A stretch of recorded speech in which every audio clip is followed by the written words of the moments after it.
Ms. Stone Manning, we're going to talk today about the Lava Ridge project. You're familiar with it? Yep. Okay, that's good. I represent 1.8 million angry people, angry at you personally. And it isn't just the people of Idaho. We've got the legislature voted unanimously, House and Senate, objecting to this project, saying don't do it. We have the 7 Idaho counties that are affected unanimously adopting a resolution of disapproval, saying don't do it. Your own BLM Resource Advisory Council voted unanimously not to do this and said don't do this.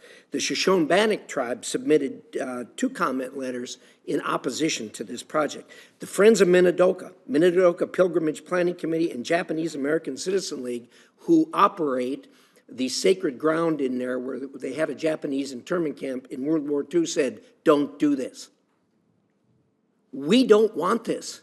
We are angry about this. And I want to put this anger for you into perspective that you will understand. You remember previously your foray with Idaho was engagement in a conspiracy to spike trees in the national forest in Idaho. You recall that after you did that, the people that were charged, that you testified against in return for an immunity agreement, went to prison over it. Idahoans were angry. They were angry with those people. They were angry with you. Now they're seeing the same thing out of you because none of them want the debauchement of this 100,000 acres with these 660-foot towers on it. So, do you understand how angry we are about this? Senator, I can hear the anger in your voice, and I know that change is difficult. This wind proposal is big, but what we did do with your constituents was listen very hard, and the proposal now— No, you didn't.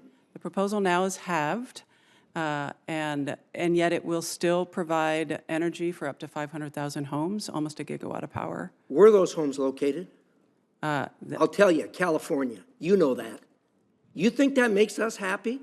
Why don't you put this project in California? If they need the energy so bad, do it down there. We don't want this project in Idaho. So I have a question for you. You did this, by the way, you were talking about the shortage of your manpower.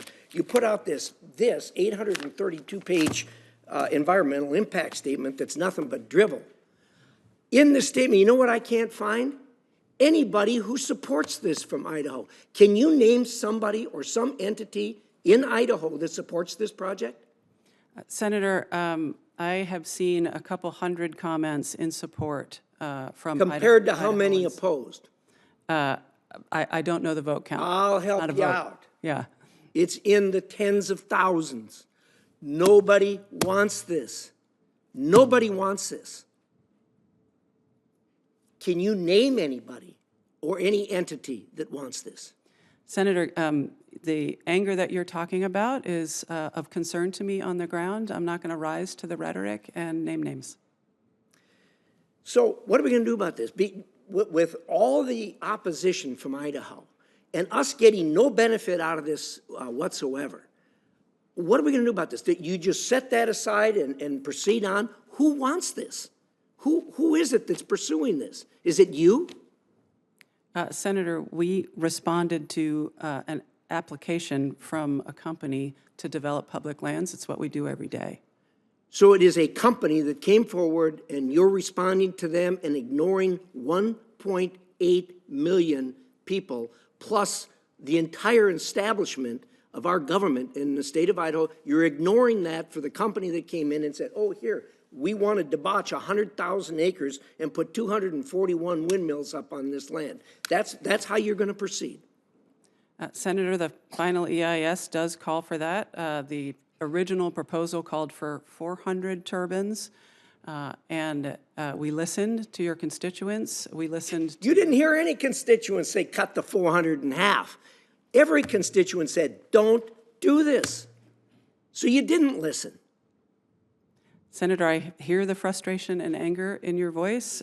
We have issued the final environmental impact statement. It, of course, is not the final decision. That comes at the record of decision phase. You know, I warned everyone when your confirmation was up if you had someone who had such disrespect for the natural resources of America, for our country, and for my state, Idaho, this is what we were going to see. You ought to be ashamed. The administration ought to be ashamed.